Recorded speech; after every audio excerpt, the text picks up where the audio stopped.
Happy Monday, y'all. March 16, 2026. I wanted to briefly talk about today is addictions, right? And vices. I started drinking when I was 14 years old.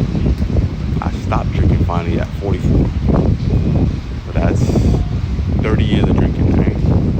On and off, I took breaks, but for the most part, right? I've been drinking since I was 14. I finally stopped at 44. So I gotta live to 74 to get back to 30 years, to be sober 30 years over versus not being, you know, being sober 30 years over not being sober. So I gotta be sober 30 years. I gotta live to 74. And all that to say that, you know, I was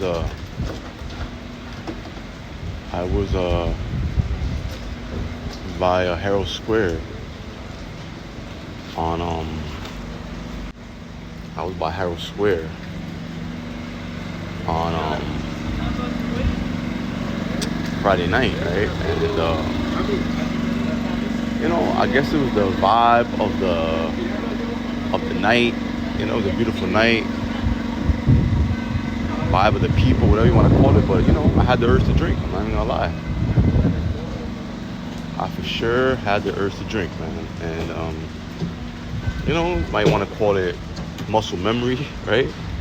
It's for sure, you know. I definitely had frequented those neighborhoods in my past, and definitely popped into some of those bars before. You know, I saw some of the bars I used to hang out in, and I had the urge to drink, and I haven't had that urge in a minute. But every once in a while, you know, the urge still hits, man. You know,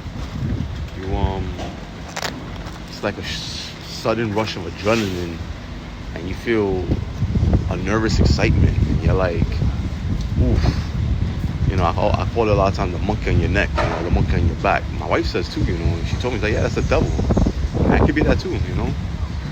The devil's saying, you know, hey, you know, go have a drink, man. Nobody's gonna know. You know, you by yourself, nobody's gonna realize, which is a lie, because I haven't drank in so long. If I was to take a shot at anything or a beer, you're gonna smell it on my breath, and you're definitely gonna know that I drank, right? But just to say that, you know,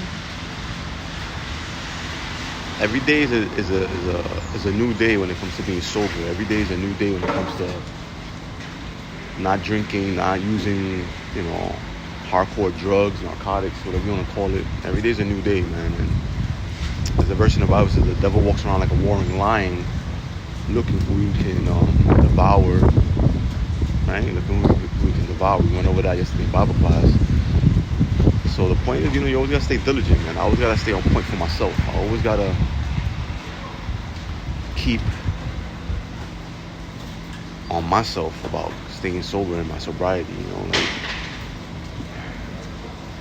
there's a I guess not a quote, but there's a saying that I keep in the back of my mind when it comes to sobriety, man. Like, you gotta hold your sobriety closer than your most intimate lover, man. And I like that. You know, you gotta keep your sobriety closer than your most intimate lover. And it's true, man. I got sober, and another thing about sobriety, I got sober and I did it for me. You know, I did it for me because I was tired of being who I was when I was drinking. And that's the best way to do it, man. If you do, and that's why any goals you really want to accomplish in life, when you attach your goals to other people or external things, when those things or those people fail you, you're no longer going to be interested in those goals, and 9 times out of 10 you're going to not come through with the goals. But if you put the goal on yourself and attach it to yourself, most likely you're going to continue with the goal and stick to the goal, because you're not going to quit on yourself. At least you shouldn't anyways, right? Be active, be grateful, y'all, especially our gratitude to physical movement. Bow Jesus Christ, y'all, be high level. And stay sober, man. You don't need that drink, you don't need the hardcore drugs, man. You don't need it, man. You don't need it either, Mick. You don't need it. Keep going, man.